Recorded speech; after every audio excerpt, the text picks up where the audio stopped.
cyangiro cyose bari barabagushize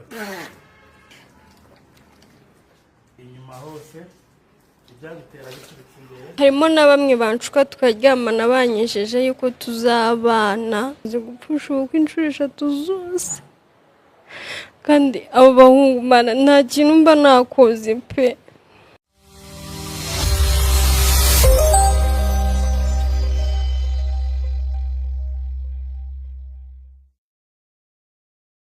Bimeze bite? Sobanurira nta kibazo, wigira ubwoba bwo kubimbwira kuko njye ndi muganga, fasha abantu benshi bafite ibibazo mu buryo butandukanye.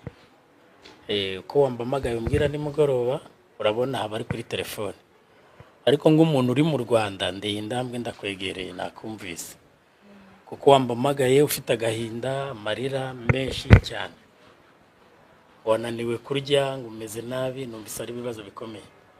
Navuzeho kugira ngo wiyahure, uri umwana w'umunyarwanda, uri umwana w'umukobwa wacu, nanjye mfite abakobwa. Icyo nicyo gitumye nza vuba vuba, afite urundi rugendo ngiye kujyamo.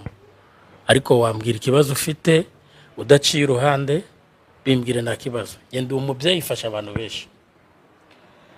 Ntabwo naciye iruhande kuko biri kose, nubwo nta kwizera cyane, ko uwo kwizerwa cyane n'Imana.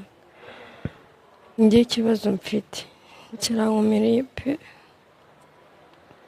Oya humura wambonye kandi nahageze. Muga urareba ibibazo ko umaze gupfa, njye ngiye kubivuga ngira ikiniga nkumva agahinda karanyishe pe.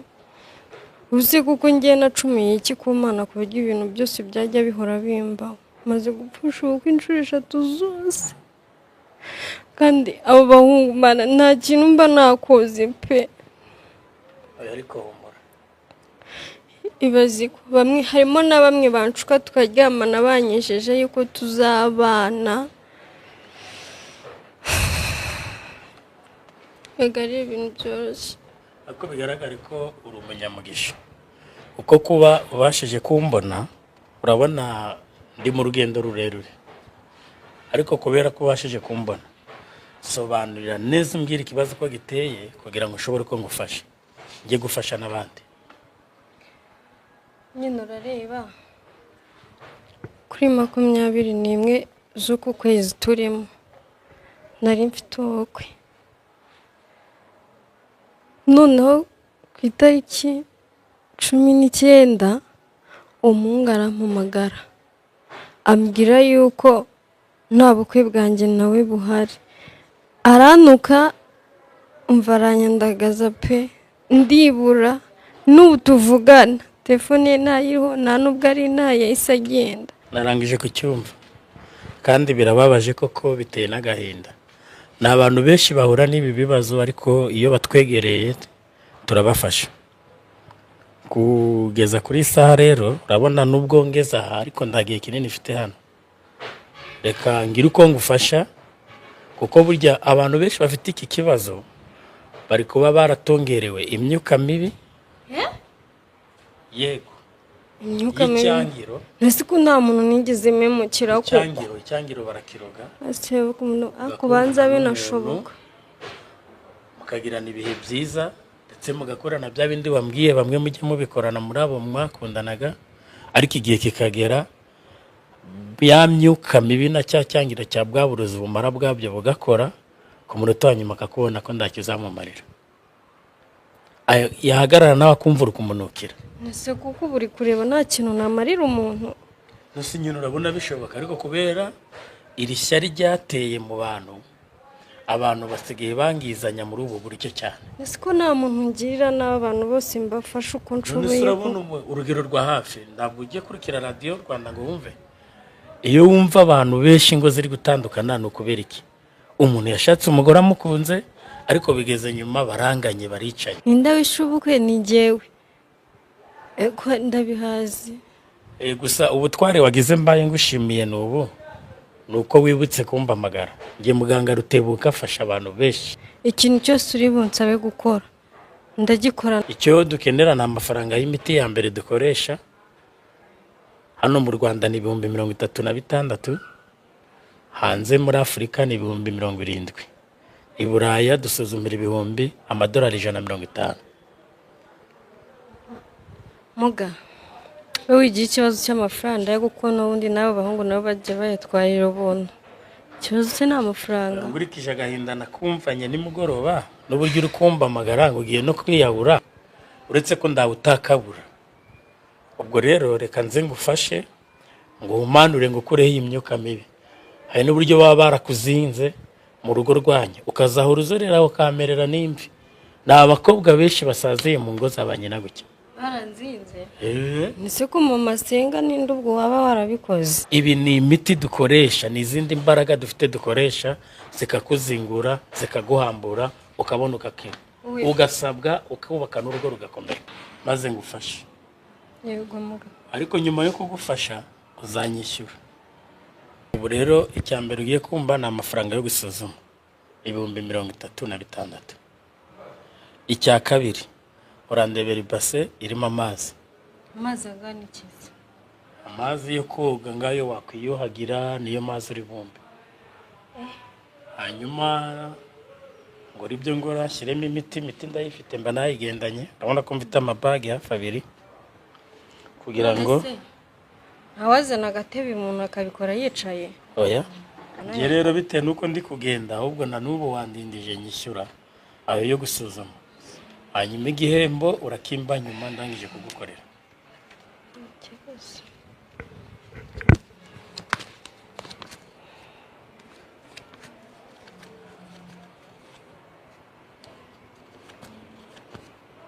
Umbwiye 36 niyo yo gusuzuma mu Rwanda hose, niyo dufata. Hanze y'igihugu niho 70 muri Afurika, i Buraya na amadolari 150.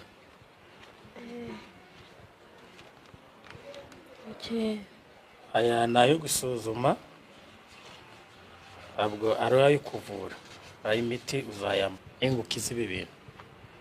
Muga wowe icyambere wigira ikibazo igiciro cy'amafaranga tubikoreraho gisanzwe. Abantu bose bafite ikibazo bagumiwe ngawe, bafatiriwe ngawe, bazinzwe ngawe, bo igiciro tubikoreraho. Yuri hano mu Rwanda ni ibihumbi 300, ni ibintu bizwi. Rero genda nzanira ibasi y'amazi, nshyiremo amazi yo koga, hanyuma ngufashe mbigukorere. Kurura ayo mazi zana hano.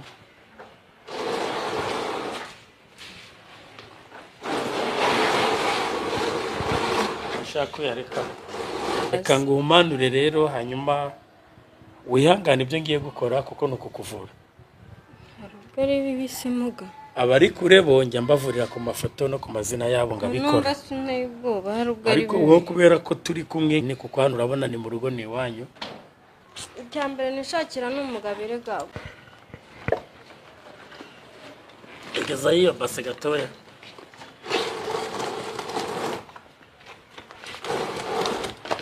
Igeza hirya gato. Shakira. Iyo ugiye guhagararaho.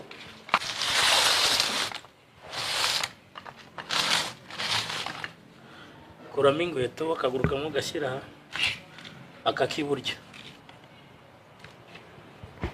Uragashyira.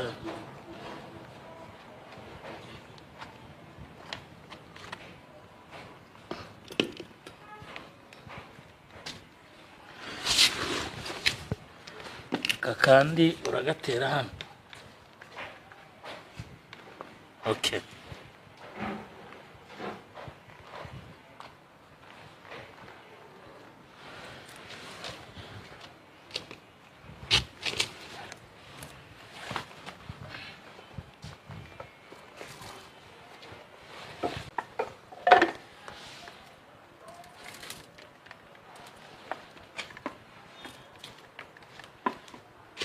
Uracira mu namo 3. Inshuro 3. 1, 2, 3. Okay.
guhera none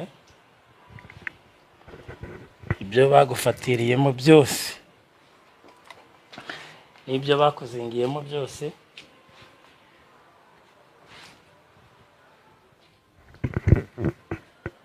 imihamo yose baguhamurijeho yo kukuzingira muri uru rugo rwa mama wawe na papa wawe ngo uzarusaziremo kandi bikikwicira ubukwe bikirukana abagukeneye bose icyangiro cyabo cyose guhera uyu munsi wa none ndaguhumanuye kandi imihamo yabo yose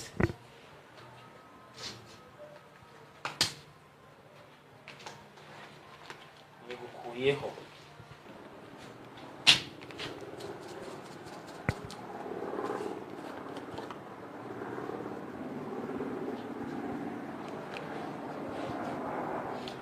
Imihamo yose baguhamuriyeho ndakuzinguye ndi muganga Rutebuka, nawe uzagira abakwe kandi uzagira urugo rwiza.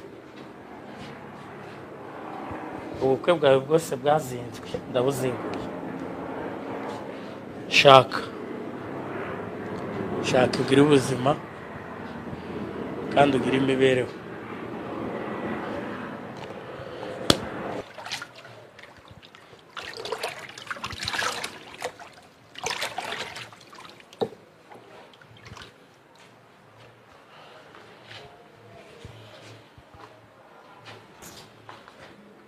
Imiti yanjye igira imbaraga, ihangane.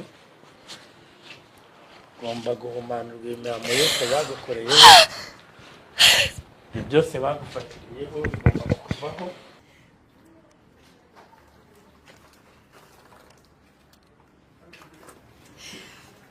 Guhera none wumva inkuru nziza, icyangiro cyose bari barabagushizeho.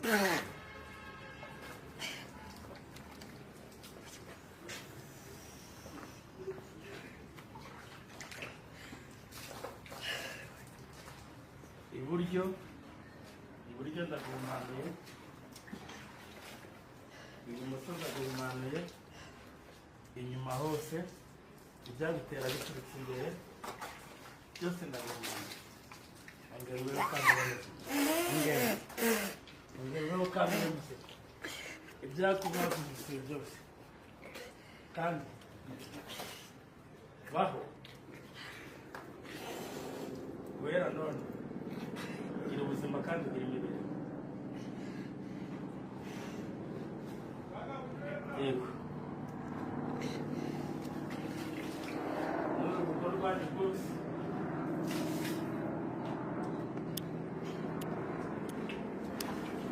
abakwe baze mu marembo, abakwe b'imburamumaro bose ndabirukanye. Abasore, uri umusore mwiza uruta abasore bose babonye, uzagufata neza kugeza mu musaza bwawe. Akira umusore w'umubiri. Ubu rero umurimo wanjye ndawurangije, ndangije kuguhumanura.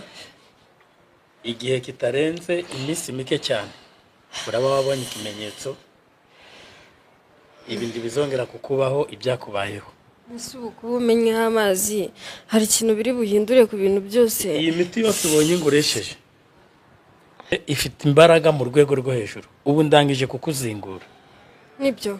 Yego. Nizere ko ibintu byose bigiye kugenda neza. Ngiye gusohoka hano ufite icyizere mu mutima wawe yuko mu gihe gitogiye.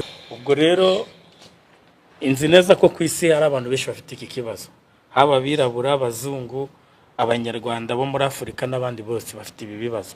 Ariko abantu bose bafite ibibazo ngibi ni karibu kwa muganga Rutebuka, kuko ubushobozi burahari bwo gukemura ibibazo biri mu banyarwanda, biri mu banyafurika, biri mu bantu b'i Buraya. Ibi bibazo imbaraga ndazifite nge muganga Rutebuka.